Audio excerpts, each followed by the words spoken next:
You were loved. The house was warm stone and storylight. Your husband carved the cradle months early. A name already chosen. A quilt already stitched. The village women smiled when they passed. They left fruit on the windowsill. Whispered, "She'll be fine." Your husband smiled more. Your mother-in-law softened. And then came the night. The pain arrived like a wave, sharp, rising, unstoppable. The midwife's voice lost its rhythm. Your husband gripped your hand. There was too much blood, the kind that makes everyone in the room go quiet. You held on just long enough to hear her cry. The baby cried, just once. They pressed her to your chest.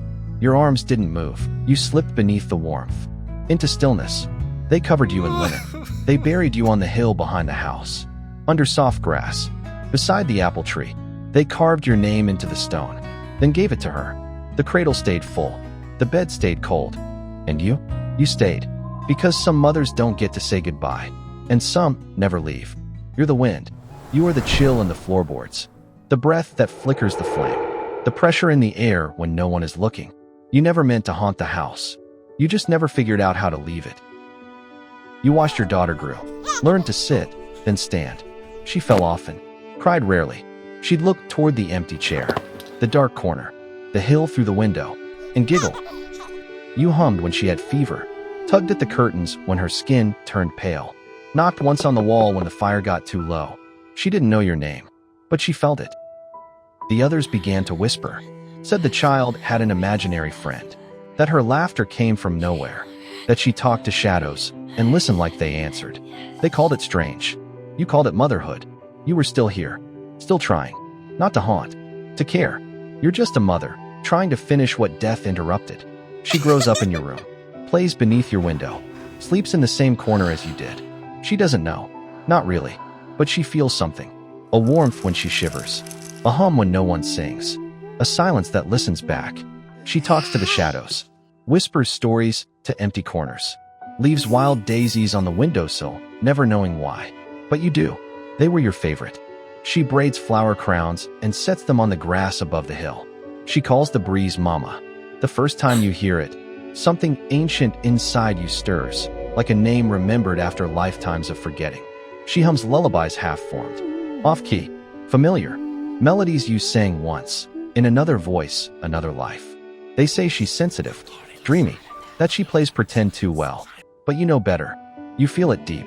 She knows you, like a voice through fog, like a hand she never saw, but still reaches for in sleep. You can't hold her, but you're there. You are a mother. And for the first time since you died, you believe love can echo, even like this. It begins as a tremor in the walls, the kind of stillness that makes animals freeze mid-step. The air shifts. The leaves rustle like they're whispering a name you don't recognize. You feel it coming, not for your daughter, but someone near. Blood-tied, beloved, marked. The wind rises in your chest like a scream too big for one world. You wail, to warn. The house shudders quake. The fire hisses. Milk spoils in the cradle of night. They call it a storm. They check the chimney. They salt the windows, just in case. And still it happens. Her cousin climbs too high, on the cliffs, laughing, daring, just a little too far. You feel it. The wrongness. The timing. The exact angle of disaster. You scream. A sharp, piercing thread of sound woven from love and warning. The glass cracks in the kitchen. She hears it. Spins toward the window. The cousin falls. Fast. Final. She watches. Frozen. Pale. The laughter turns into a fall. The fall into silence. The silence into a funeral. They call it an accident. A tragedy. Bad luck. But she doesn't believe them. She sits by the window. Staring. Listening. She whispers, "Was that you?" And you try to answer. But you were never built to explain. Only to warn. Only the weight of knowing what they'll never believe. And sometimes, warning is just another way of grieving. She starts leaving the window open. Not wide. Just enough for the wind to slip through. She hums your lullaby now. Wrong notes, soft voice, but the tune is there. The one you used to hum through the walls. She starts talking to shadows. In quiet, like greeting someone she's known all her life. You hover near her bed. She whispers into the dark, "Are you my mother?" She starts to draw. Chalk sketches on old wood, charcoal on scrap cloth. Faces she's never seen, but one of them is yours. Almost. She asks her father, "What was she like?" He looks away, says, kind, then leaves the room. She stays and whispers, she still is. You ache in places ghosts aren't supposed to. She begins to talk to you like you're still there. Leaves tea by the hearth, flowers by your grave, songs at the edge of sleep. You sit beside her at night. She tells you secrets, hopes, small fears. You hum, off-key, half-remembered. She hums back. She turns in her sleep, smiles at something she doesn't see. And somewhere, in the walls, the wind sings, not loud, not mournful, just familiar, like it remembers who you were, and who you still are. It begins like before, that shift in the air, that weight in the bones, the feeling that something precious is about to unravel. You brace for it, because you've done this before, but this time, you feel her name.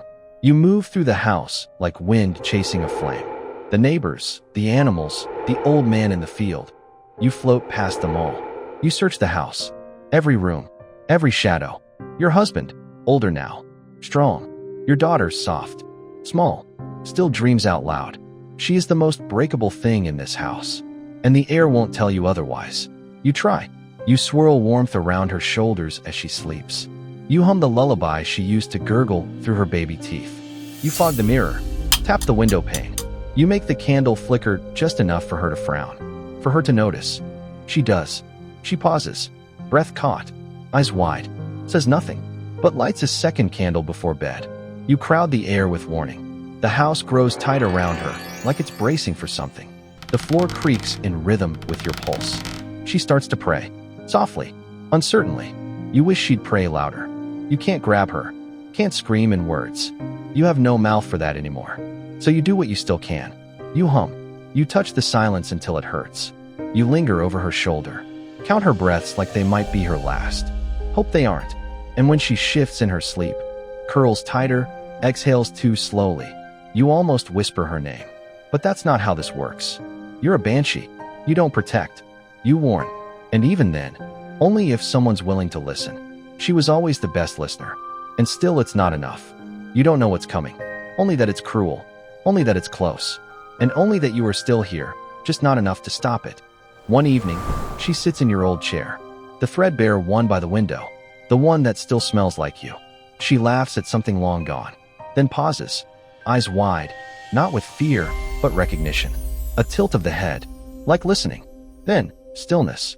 No gasp, no cry, just a breath out. Soft, like a secret being let go. And then she's gone. No candle flickers. No teacup falls. No storm rises. Just silence, the kind that forgets how to end. You scream, not to warn, to mourn. It rips the house, cracks the mirrors, slams the shutters.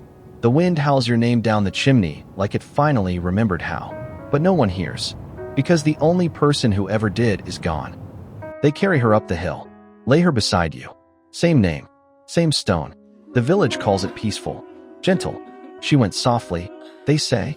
So you watch, as you always have, while the years turn to dust around her memory and yours. The house rots. The names fade. No one remembers who's buried on the hill. You don't scream anymore. There's no one left to hear it. You sit by the window, still, hollow, waiting, just for someone, anyone, to say her name, or yours. But no one does. You're a whisper in a house no one visits. A sound the wind makes when it misses someone.